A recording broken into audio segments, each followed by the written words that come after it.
Hi, I'm Chris, welcome back to FRAG-MENTAL, thanks for joining me. You joined me on New Fragrance Day because Giorgio Armani's Acqua di Gio Elixir just rocked up in the mail, so let's give it a sniff.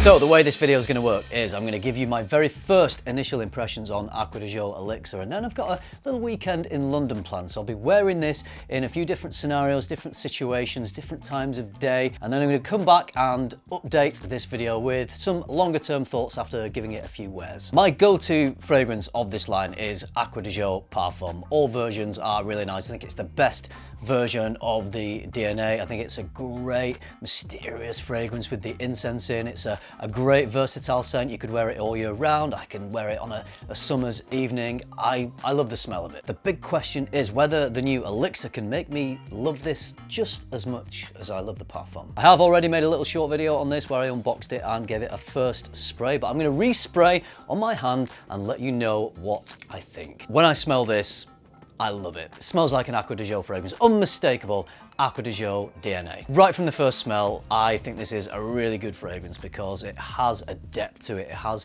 a complexity. It smells like a really well composed scent. Something I wasn't expecting when I first smelled the fragrance was a sweetness. There's this lovely sweetness in the opening. It's not too much, it just all seems perfectly balanced with all the other notes that are underneath it. This sweetness does die down quite quickly, I would say, but that initial burst is beautiful. And it's so beautiful because underneath that sweetness you get the violet leaf and the leather. It's not to the same degree as in something like Dior's Fahrenheit, but it does give you that masculine quality. So that sweetness paired with the masculine quality of the leather and the violet leaf, for me, is working really well. I've given it a little test with Acqua di Gio Parfum, which I have sprayed here. I would probably say at this stage, I'm enjoying Elixir as much as I enjoy Parfum. With the Parfum, you get that rich, deep, almost sweet, incensey quality. You don't get that with Elixir. You get the depth, but the depth is coming from this more robust violet leaf leather combination, which adds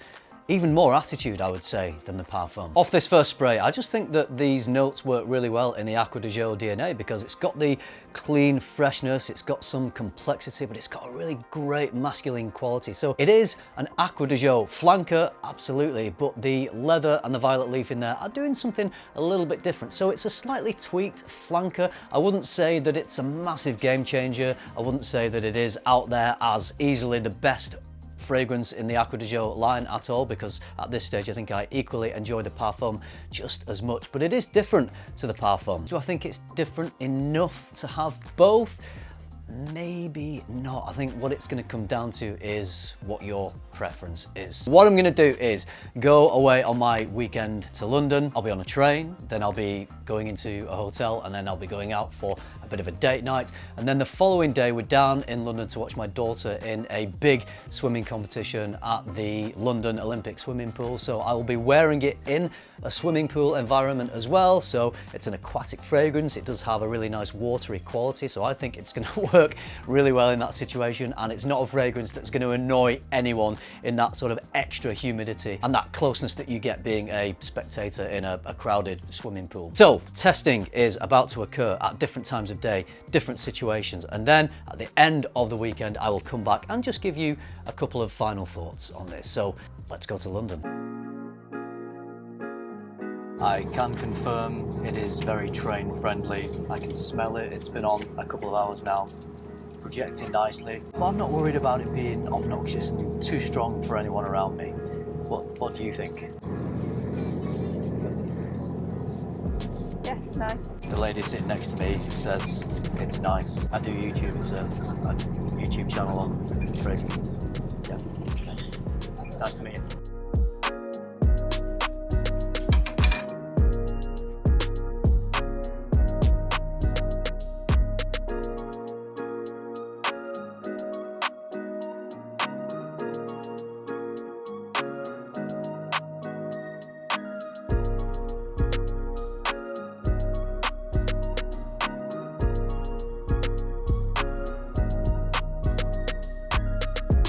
Day 2 of wearing it. I'm here at the Olympic pool in Stratford.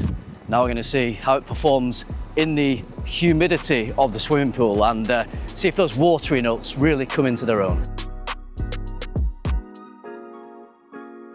I've been wearing this all morning now and I'm really enjoying the aquatic Acqua di Gio DNA mixed in with the leather. It seems to give it a bit of extra texture, a bit of extra dimension, maybe a little bit more attitude. Performance is good. It's still projecting off me nicely as I'm sat here talking. It's probably not different enough to own both. So if you already own an Acqua di Gio fragrance, I'd probably say use that up first, and then as your next purchase, consider the Elixir. But that leather is really working nicely. All right, hope you enjoyed that little trip down to London with me. It gave me some fantastic opportunities to really put this new fragrance through its paces, test it in multiple different scenarios. I tested it in the gym, tested it in the sunshine, inside the swimming pool, you know, the watery aquatics, on a date night, on transport. So I think I pretty much covered all bases. This is a very versatile fragrance. It worked perfectly in all those situations. Performance seemed good. I felt like I was getting reasonable projection, not beasting off me or anything like that, but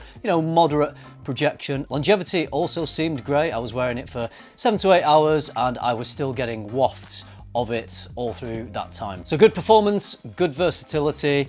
Is this a great release? I would say yes. This is just a fantastic smelling fragrance. As I've already said, really enjoying this leather and violet leaf thrown into the Acqua di Gio DNA. It just seems to work really well. But do you need to rush out and buy it if you already own Acqua di Gio Parfum or any of the other Acqua di Gio fragrances? I would say, unless you're a hardcore collecting nut, then I don't think you need to. If you've already got the Parfum, I think you'll be happy with that. I would probably say that I would wear that in all the same situations. I think the performance is pretty similar. And this is not a radical overhaul of the Acqua di Gio smell at all. This is just a tweak. It's a great tweak. The robust leather note works really well, and it's not a heavy leather note. It's not a divisive leather. It's just in there providing a bit of extra complexity and depth. If I wasn't purchasing this to make a video for this YouTube channel, then I probably would not have bought it because I already own the Parfum and I don't think it's different enough to justify the expense. If I didn't already own the Parfum and I went in store and I tested the Parfum and the Elixir, I would be seriously torn between which one to choose. I think they both smell fantastic. They're both pretty versatile. The quality, the performance, everything is pretty evenly matched. So I can't tell you to rush out and go and buy this. It's not a must-have if you already own any of the Acqua di Gio fragrances, particularly the Parfum. But if you don't own any of the Acqua di Gios and you were looking at purchasing a really good, classy, marine, fresh, aquatic fragrance, then the Elixir is definitely a good choice. So I love it. I think it's great. Fantastic fragrance. There's part of me just a little disappointed that it was only a tweak to get us from the Parfum to the Elixir. I thought it might be a little bit more. I thought there might be something more going on, similar to what maybe Dior did with Sauvage Elixir. That was quite a difference from the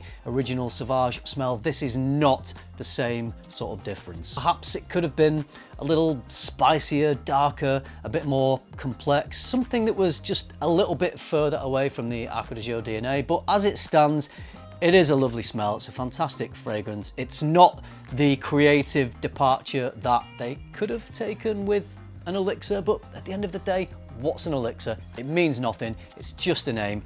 This is just another flanker, but it's a good flanker. That's it from me on this one. Let me know, what do you think of Acqua di Gio Elixir? I'd love to hear your thoughts. If you found this video useful, then drop a like. It really helps. If you haven't already, subscribe for more content like this on new fragrances. And if you do all that, I'll see you in the next video. Thanks for watching. Bye.